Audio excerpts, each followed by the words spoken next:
저는 오늘 요한일서 2장 1절 6절의 말씀을 가지고 우리 안에 주님이 거하십니다 라는 제목으로 여러분과 함께 은혜를 나누고자 합니다. 먼저 오늘 성경에 말씀하기를 죄를 범하지 않기 위해서 이것을 썼다고 합니다. 그런데 누가 죄를 범하여도 아버지 앞에서 우리에게 대언자가 있으니 곧 의로우신 예수 그리스도라고 합니다. 사람이 그 죄를 짓지 않은 노력이 결국은 죄를 짓게 합니다. 그러므로 여러분, 현명한 그리스도인들은 죄를 짓지 않으려고 노력하고 살지 않습니다. 현명한 그리스도인들은 하나님께 다름을 받고 하나님의 통치를 받으려고 합니다. 그러니까 하나님의 통치를 잘 받을 때 죄에서 벗어나게 됩니다. 그래서 죄를 짓고 안 짓고는 우리의 노력으로 결정되는 것이 아니라 하나님의 통치를 잘 받는 그런 것에서 결정이 됩니다. 성경에는 성령의 역할에 대해서 이렇게 말합니다. 하나님의 영이다. 그 성령인데 이 하나님의 영만 하나님의 속사정에 대해서 정확하게 알 수 있다라고 합니다. 그래서 고린도전서에 보면 성령으로 하지 않고는 하나님의 상황에 대해서 알 수 없다라고 말씀을 하고 있습니다. 오직 하나님의 성령이 이것을 우리에게 보셨으니 성령은 모든 것 하나님의 깊은 것까지라도 통달하시느니라 말씀하고 있습니다. 그래서 하나님을 만날 때 성령으로 만나야 합니다. 이게 중요한 겁니다. 그래서 성령이 아니고는 고린도전서 12장 3절에는 예수를 믿을 수도 없고 알 수가 없습니다. 그러니까 여러분 모두 다 성령의 접촉이 있었던 사람입니다. 누구든지 이 시간에 예수 그리스도가 구주라고 믿어지는 분들은 성령의 그 와닿음이나 성령의 감동을 받은 사람들입니다. 그러나 예수를 믿고 나서 예수님을 따라가는 과정이 있습니다. 역시 마찬가지입니다. 예수님을 따라가는 과정도 성령이 아니고는 따라갈 수가 없습니다. 이게 성령의 역할입니다. 그래서 하나님을 대면할 수 있는 사람, 하나님을 상대할 수 있는 사람, 하나님의 마음을 알 수 있는 사람은 성령이 아니고는 이게 불가능하다라고 말씀해 주고 있습니다. 그래서 성경에는 너희들가 주 안에 있어라, 또 주 안에 거하라 이런 말씀을 많이 하죠. 그러니까 주 안에 있다라는 얘기는 바로 하나님께서 온전히 지배할 수 있는 사람을 말하는 것입니다. 내가 좀 은혜 받았다고요? 그리고 내가 좀 하나님을 사랑한다고 생각할 수 있지만 그것이 다가 아니고 하나님의 지배를 받을 수 있는 사람이 주 안에 있는 사람이라고 말씀할 수 있습니다. 우리는 이제 두 가지 우리를 지배하고 있는 것이 있는데 우리를 붙드는 주체에 대해서 좀 제가 설명을 드리겠습니다. 우리를 붙드는 주체는 두 가지입니다. 그것은 자신입니다. 자신 또는 이제 좀 더 성숙한 그리스도인 하나님께 의해서 붙들리는데, 그러면 내가 내 자신을 붙드는지 내가 하나님께 의해서 지배를 받는지 이 두 가지로 나누어 본다면 이것은 이렇게 검증해 볼 수가 있습니다. 자, 괴로움이 오고 세상이 무너진 것 같아도 자신이 자신의 생각에 매여 있지 않는 사람이 있습니다. 하나님께 붙들려 있는 사람, 그래서 사람에게는 실상은 괴로움이 없습니다. 하나님께 온전히 붙들리면 괴로움이 없어지게 되고 자기 생각에 매여 있으면 괴로움이 오는 것입니다. 그 괴로움의 실체라는 것입니다. 그래서 가장 우리가 좋은 기도는 하나님의 통치를 받게 해달라는 기도입니다.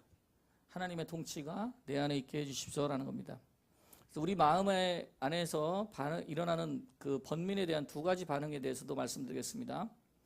우리 마음에 번민이 있을 때 두 가지 반응이 일어나게 되는데, 하나는 생각을 붙드는 생각입니다. 그 번민을 자꾸 붙들어요. 그러니까 번민을 자꾸 붙들면 괴로움이 증가가 됩니다. 번민이 고뇌를 낳고 고뇌가 또 고뇌를 낳고 분노를 낳고 분노가 어떤 폭발적인 감정으로 이끌어가게 됩니다.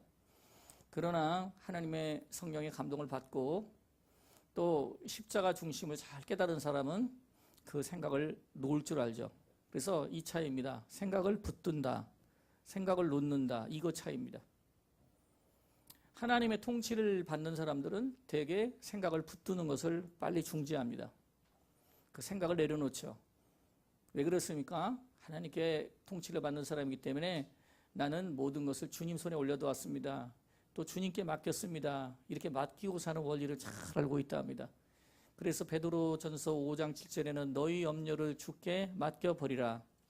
이는 그가 너희를 돌보심이라. 그 옛날 성경에는 이렇게 나와 있어요. 이는 그가 너희를 권고하심이라. 권고한다는 것은 돌본다는 얘기도 되고요. 이 돌본다는 얘기 속엔 여러분 이런 장면을 생각하시면 됩니다. 손목을 잡아서 어린아이를 이끌어주고 엄마가 아이에게 귀에 속삭입니다. 부모가 아이에게 속삭여주죠. 그렇게 돌보면서 가르치면서 아이를 끌고 가는 것을 볼 수가 있습니다. 오늘도 저도 아버지로서 아침에 전화를 했어요. 빨리 일어나 교회 가. 음냐 알았어요 아빠 빨리. 이게 이제 부모가 자식을 돌보는 뭐 그런 상태를 말합니다. 그런데 주님께서 여러분들을 돌보신다고 성경에 말씀하고 있습니다. 그러니까 우리 삶 속에 정말 중요한 것은 내가 나를 통치할 수 있고 하나님이 나를 통치할 수 있는데 우린 이 두 가지 삶에 어떤 것이 포인트인지 정확하게 알았습니다. 주님이 통치한다면 굳이 우리가 우리의 생각을 자꾸 쥐고 있을 필요가 없습니다. 그 생각을 능히 내려놓을 수가 있는 것이죠. 그래서 이것을 맡김이라고 합니다. 맡김. 여러분 어떤 사람은 맡길 수 있어요? 하나님의 통치를 완전히 인정하는 사람은 맡길 수가 있습니다. 대개 교회 오면 이제 통성기도 시간에는 맡기다가 축도 끝날 때는 다 찾아갑니다. 그냥 다 다시 짊어지고 갑니다. 무거운 짐을 지고 힘들어서 왔다가 또 좀 기도 좀 하면 다시 또 좀 맡겼다가 다 찾아갑니다.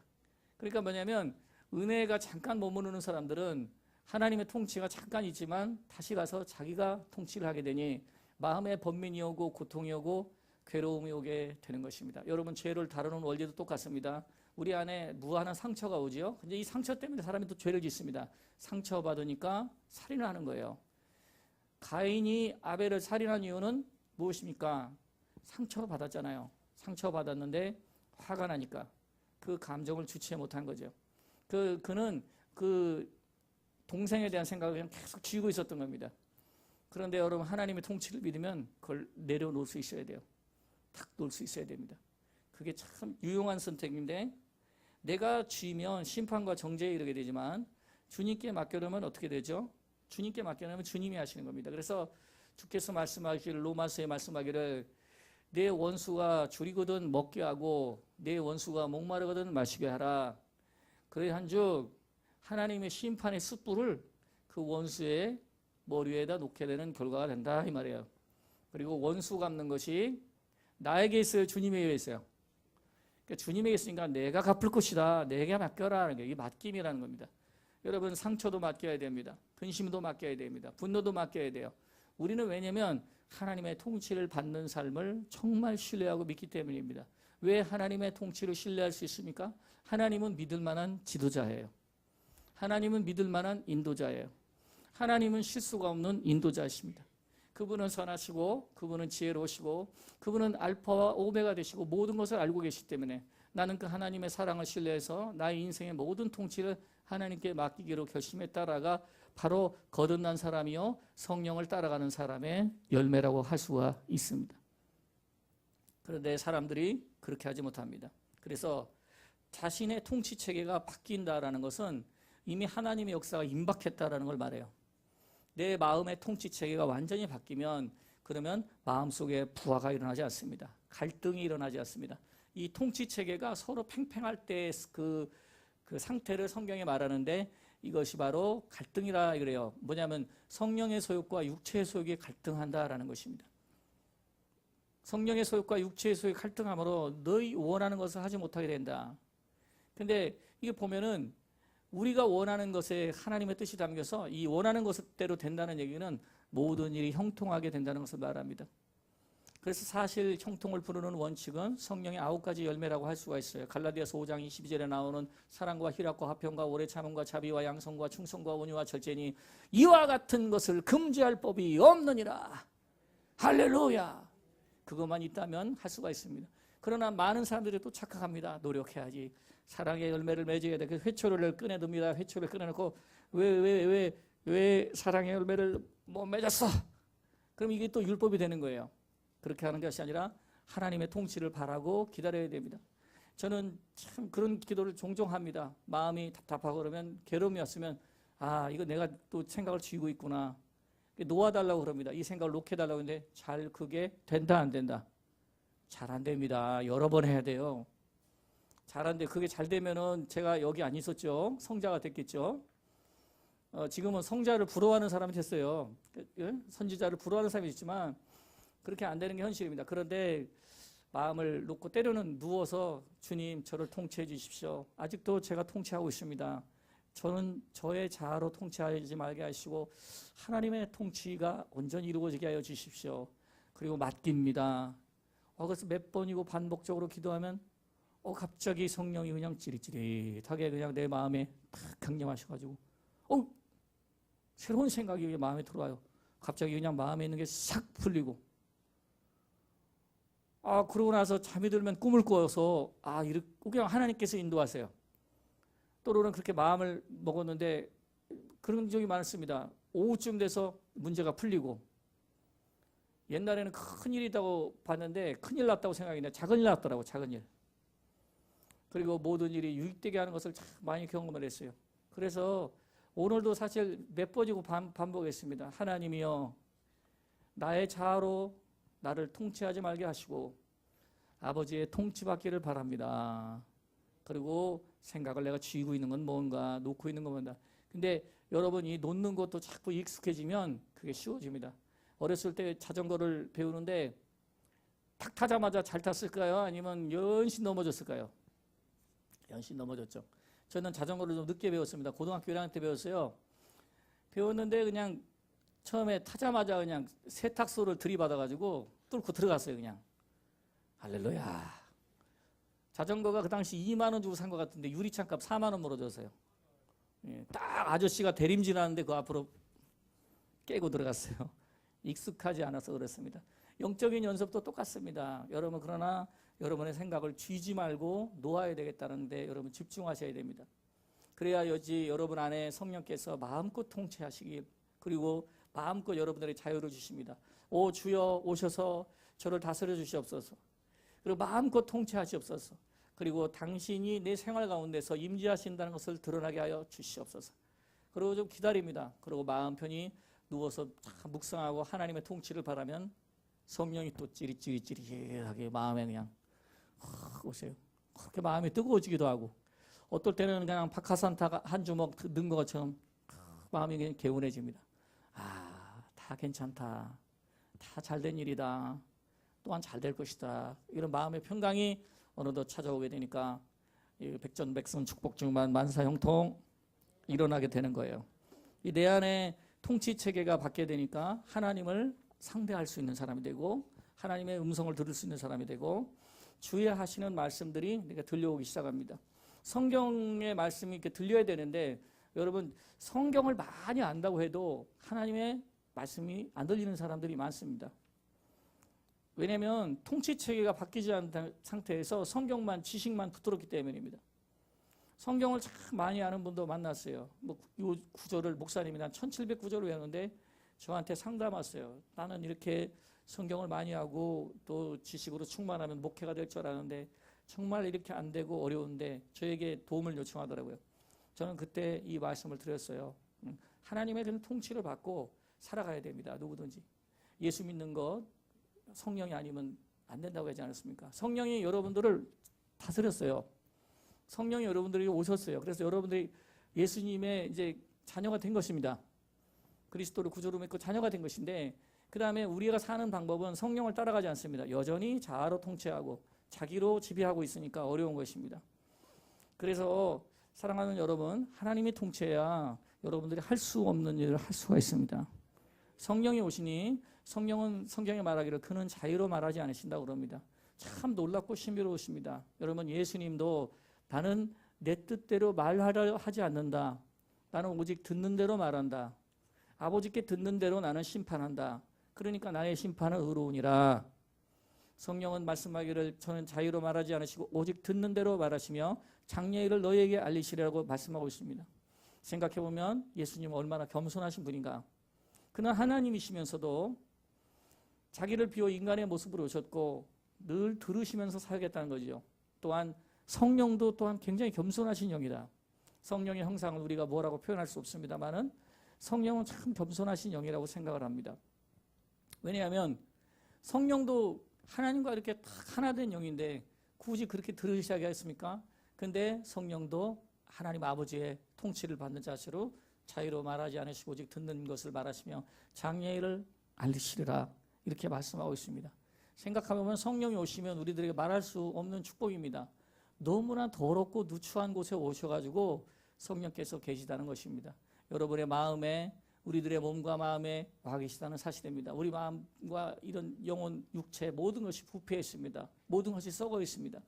우리는 욕심이라는 그 줄기를 놓지 않기 때문에 늘 자아의 지배를 받으며 번민 고통합니다. 내가 다스리니까 번민이 나오는 겁니다.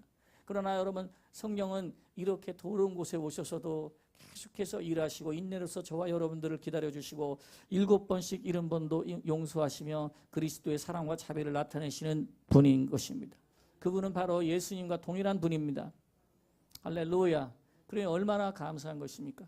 제가 전도사 시절에 우리 청년 학생 한 사람 아버지가 갑자기 돌아가셨어요. 돌아가셔서 청년부를 제가 맡았었는데 저 용산에서 목사님 지금 돌아가실 것 같습니다. 어쨌든 빨리 와서 예배를 드려주십시오. 목사님이 아니죠. 전도새. 전도하는 새. 그래가지고 거기를 이제 갔는데 이제 돌아가셨는데 어쨌든 갑자기 그냥 뇌출혈 같은 걸로 돌아가신 것 같아요. 몸은 부어 있는데 돌아가실 때 그냥 온 방에다 그냥 똥을 싸고 돌아가셨네. 그냥. 그래서 찬송가를 피고 예배를 드리니까 냄새가 그냥 주여 이거 어떻게 합니까? 예배는 들어줘야 되는데. 그런데 그냥 어머니하고 우리 그 청년 형제가 나와서 눈물을 글썽이면서 막 돌아가신 아버지보다도 저한테 미안해하는 거예요. 아이고 전도사님 어떡하죠? 이렇게 악취가 나는데 지금 치울 수도 없고. 그래서 어머니가 그러는 거예요. 이렇게 누추한 곳에 오셔서 예배를 드려주니 주의 종님께 감사하다고 그 얘기를 하시더라고요. 그 누추하다는 말이 내 마음에 싹 들어오는데 제 마음속에 그런 거예요. 나같이 누추한 사람, 우리같이 누추한 사람에게 성령이 오셔서 이렇게 예배해 주시고 우리가 함께 하신다는 생각이 그냥 마음에 들어오니까 또 성령의 감동이 또 저릿저릿 오니까 그 똥냄새가 싹 갇히더라고요. 예? 그게 향기로운 냄새로 변했다. 이건 거짓말이고 그 냄새의 고통이 잊어버린 거예요. 그리고 은혜로운 찬양을 드리면서 열심히 전도를 했습니다. 어머니가 여호와의 증인 그런 거 믿었어요. 교회로 나오신 거야. 예. 감사하잖아요. 예? 그러니까 어머니가 신앙생활 제대로 못했어요. 근데 그 한마디가 저한테 감동이었고 어쨌든 그 우리 교회를 열심히 다니게 되셨는데 사랑하시는 여러분 이렇게 성령이 오시니까 성령이 오셨다는 걸 알게 되면 그분을 우리가 존중해드리고 그분이 마음껏 다스릴 수 있도록 그분께 우리의 생각을 내드려야 됩니다. 그것은 쥐는 생각이 아니라 놓는 생각이에요. 내려놓는 생각을 가지게 되면 여러분 영적인 세계가 더 새롭게 보입니다. 그리고 새로운 질서 세계가 우리 속에서 역사하기 때문에 여러분 안 되는 일은 좋게 만들어 줄 것이요. 또 하나님께서 어떤 일을 해줄 것입니까? 내가 할 수 없는 일을 해주시는 역사가 반드시 일어나게 됩니다. 그러므로 여러분 우리가 경청자의 자세로 산다는 것은 상당히 중요합니다. 너무나 많은 그리스도인들이 예수 믿고 자아로 생각하고 자아가 시키는 대로만 합니다. 그러니 번민이요 고통이요 눈물이요 계속해서 그 마음속에 평화가 따라오지 않게 되는 겁니다. 자아는 매우 저항적이에요. 그리고 성경에는 이 자아가 성령을 거슬린다고 합니다. 이 자아는 모든 육체의 소욕으로 똘똘 뭉쳐 있는데 육체의 소욕을 한마디로 요약하자면 그게 바로 욕심입니다. 어떤 요구사항을 가지고 있기 때문에 그 마음속에 그것이 고통이 됩니다. 사람에 대해서 어떤 걸 요구하고 있거나 이렇게 저 사람이 변화해 주기를 원하고 있거나 이렇게 저 사람이 말해 주기를 원하고 있거나 어떠한 요구를 우리가 가지고 있는데 이게 무지무지 많습니다.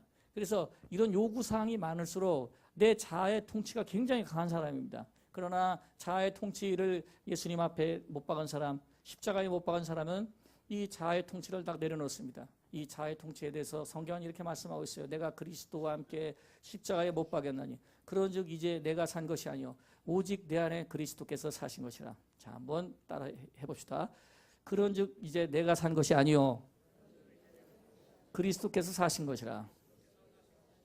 예수 그리스도가 살았다는 것은 어떤 의미일까요? 내 마음에 있는 쥐고 있는 것을 내려놓고 나는 예수님의 통치를 받는 마음으로 이미 결정한 것입니다. 내게 자아가 죽는 것입니다. 바울은 말했습니다. 나는 날마다 죽노라. 날마다 자신의 통치에서 벗어나는 연습을 분명히 했던 사람입니다. 그래서 어려움이 와도 묵묵히 감당할 수 있는 사람, 또 하나님의 역사가 일어나는 삶을 살았던 것입니다. 그리스도인의 생활은 오직 한 가지입니다. 그리스도인의 생활은 노력하는 생활이 아니라 십자가에 초점을 두고 십자가와 함께 살아가는 생각입니다. 문제가 있으면 여러분 자꾸 혼자서 생각하는 사람이 있어요.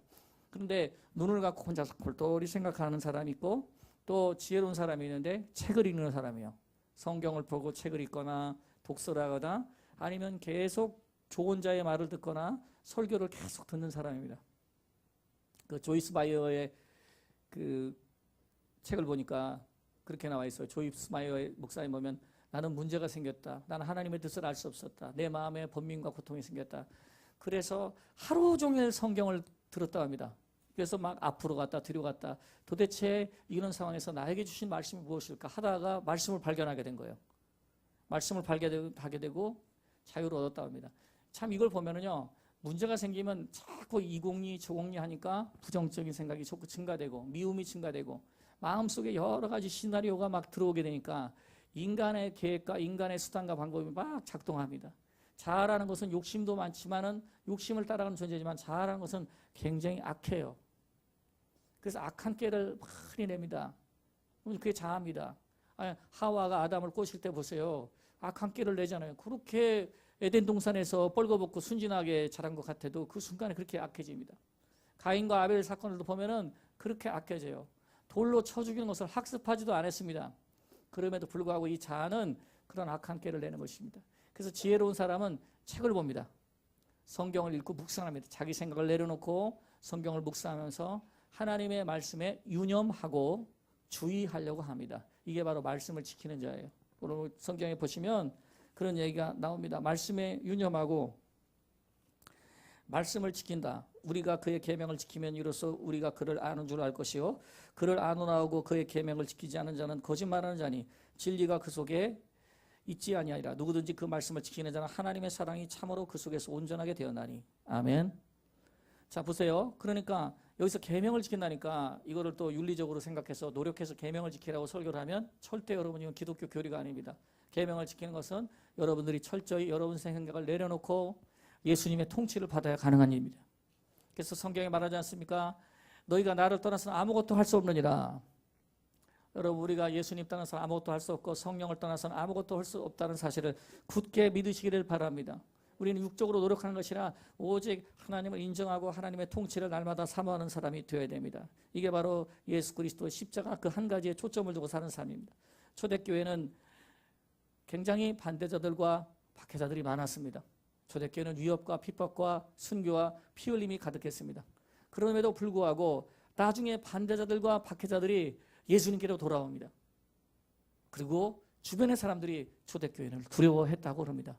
초대교인이 두려운 것입니까? 초대교인과 함께하는 하나님이 두려운 겁니까? 여러분 대답해 보세요. 초대교인이 두려운 거예요? 초대교인과 함께하는 하나님이 두려운 거예요? 예, 뭐 둘 다 두려울 수도 있습니다. 어쨌든 간에 보십시오. 하나님의 통치를 받는 사람은 사람이 함부로 할 수 없다는 것을 분명히 보여주는 것입니다. 초대교인의 삶 속에서는 예수와 함께하는 그 생활적인 증거들이 그대로 나타났습니다. 그들은 어떤 생각도 쥐지 않았습니다. 그들은 자기의 번민과 자기의 고뇌를 쥐지 않았습니다.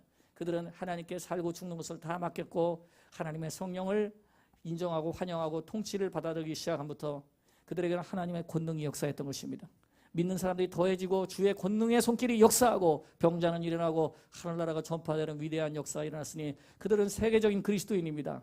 지금까지 교회 역사 중에 1등인 그리스도인입니다. 저와 여러분과 우리 교회가 초대교인들의 하나님의 통치받는 생활 방식을 본받기를 주의 이름으로 축원합니다. 당연히 사람들은 문제가 많습니다. 경제적인 문제, 육신적인 문제, 관계적인 문제, 자녀 문제 이런 것들이 많습니다. 그래서 사람이 욕심에서 벗어남을 받기는 굉장히 힘듭니다. 그러나 갈라디아서 5장 24절에는 그리스도 예수의 사람들은 그 정과 욕심을 십자가에 못 박았느니라. 시작. 그리스도 예수의 사람들은 그 정과 욕심을 십자가에 못 박았느니라. 그 정과 욕심을 십자가에 못 박았느니라. 자신의 통치를 완전히 하나님께 맡기고 살아가는 상태를 말합니다. 다 자기 감정, 자기 욕구, 자기 요구사항 이런 생각에서 놓아버리는 것입니다. 왜냐하면 하나님의 능력을 진실로 신뢰하기 때문입니다. 주의 돌보심을 진실로 믿을 수 있기 때문에 맡기는 것입니다. 그리고 하나님의 사랑을 정말 신뢰하니까 할 수 있는 것입니다. 오늘 5절 하나님의 사랑이 참으로 그 속에서 온전하게 되었나니, 하나님의 사랑만이 참으로 그 속에서 온전하게 될 때 우리에게 온전한 능력이 나타나는데 하나님의 통치하는 그 결과물이 나타나게 될 것입니다. 할렐루야. 여러분에게 영권이 임하는 큰 그런 전기가 오늘 될 수 있습니다. 전환점이 될 수 있어요. 영권이 임하는 순간 성령께서 완전히 통치할 수 있는 사람이 되는 거, 이거에 대해서 여러분 가려면 우리가 하나님의 사랑을 완전히 신뢰해야 됩니다. 하나님의 사랑이 있기 때문에 나는 이렇게 할 수 있습니다. 하나님의 사랑을 반드시 감사하고 하나님의 사랑을 의지하고 그것을 여러분과 저의 삶의 방패로 삼으시는 축복이 있게 되기를 바랍니다. 우리는 너무나 자아 중심으로 자아 통치를 받기 때문에 생각이든지 삶이든지 잘못된 악순환이 계속되고 있습니다. 번민은 번민을 낳고 고뇌는 고뇌를 낳고 계속 상처는 상처를 낳습니다. 문제는 해결되지 않습니다. 여러분, 그러나 여러분들이 어려운 문제를 주신 것은 하나님께서 하나님과 함께 해결할 수 있는 그러한 특권을 주신 거예요. 그게 바로 그 기회의 순간입니다. 그게 바로 그 역사하는 순간입니다. 이 탈무드에 보면은 그런 얘기가 나와요. 예수를 하나님을 믿는 이유로 그 왕에게 처형을 당합니다. 아들 7명이 다 처형을 당해요. 다 죽습니다. 그래 마지막 어머니까지 처형을 당합니다. 근데 그 마지막 대목을 그렇습니다. 그 순간이 사람 보기에는 아파 보이지만 그것이 하나님 앞에는 기회다. 하나님의 인정받을 수 있는 기회다. 여러분, 자신의 생각에 통치를 받으면 그러하겠습니까? 어머니는 다 죽어가는 아들을 보면서도 하나하나 죽여가면서도 굴복하지 않고 하나님을 고백합니다. 그러면서 말합니다. 악한 마귀의 속임수에 굴복하지 말고 끝까지 하나님의 사랑을 신뢰하라. 사랑하시는 여러분, 주님께 앞에서 우리는 잘못된 생각이 반복되지 않게 해달라고 기도해야 됩니다. 날마다 기도해야 될 것은 하나님의 통치가 내 안에 머무르는지를 확인하고 기도해야 됩니다. 하나님의 통치가 이루어지기 위해서 기도해야 됩니다. 날마다 연습하고 강조하는 가운데 성령은 여러분 속에 역사하실 거예요. 찌릿찌릿 역사하실 거예요. 하나님께서 감동을 주실 것입니다. 주 안에서 사는데 실패하는 이유는 자기 안에서 살기 때문입니다. 자기 자신이 잘 안 보이는 게 자기 욕심이고 자기 요구사항입니다. 그래서 컨트롤이 되지 않는 거예요. 컨트롤이 되지 않는 것은 이런 통찰력이 없기 때문입니다. 성령에 대한 통찰력, 그리고 내 생각에 대한 통찰력. 너무나 내 생각을 붙들고 삶으로 내 인생과 내 자아와 내 모든 생각이나 모든 것들이 다 엉망이 됩니다. 여러분의 자아는 오직 성령에 의해서 붙들릴 때 아름답습니다. 그리고 온전해질 수 있습니다. 사랑하신 여러분, 자기 자신이 자기를 통제하는구나 생각할 수 있게 되는 사람은 복입니다. 오늘 그러므로 하나님께 내 생각과 내 자아의 통치를 위임합니다. 이 생각을 놓습니다. 오늘도 몇 번 반복했거든요. 혼자 해봤거든요. 그래서 오늘 이 시간 그냥 그 기도 가르쳐 드리려고요. 하나님께 나 자신의 통치를 위임합니다. 이렇게 반복했습니다. 사랑하시는 여러분, 우리는 우리의 것이 아니라 하나님의 것이고 하나님의 소유입니다. 100% 주님의 소유가 된다면 잘못한 악순환은 끊어지고 새로운 역사가 저와 여러분의 삶 속에 나타난 것을 믿고 감사합니다. 할렐루야. 기도하겠습니다. 오 하나님 아버지, 감사합니다. 우리 마음에 주께서 계십니다. 오 하나님, 이 시간 지혜를 얻고 싶습니다. 그것은 하나님과 동행하는 지혜입니다. 아버지여, 이 시간 역사하여 주시옵소서. 이 시간 하나님의 영만, 하나님에 대해서 알고 또 하나님의 영만, 내가 예수를 따라가는 온전한 삶을 가르쳐 주십니다. 이 시간 모두가 성령의 지배를 받도록 자신의 통치에서 벗어나 하나님의 통치에 들어가는 큰 진입로를 열어주시기를 기도합니다. 그 문에 들어가서 우리를 붙드는 주체의 잘못된 것을 수정하고 새로운 삶의 생명력 있는 체인지가 일어나도록 도와주시옵소서. 역사해 주시기를 예수님 이름으로 기도합니다. 우리 함께 통성으로 기도하겠습니다.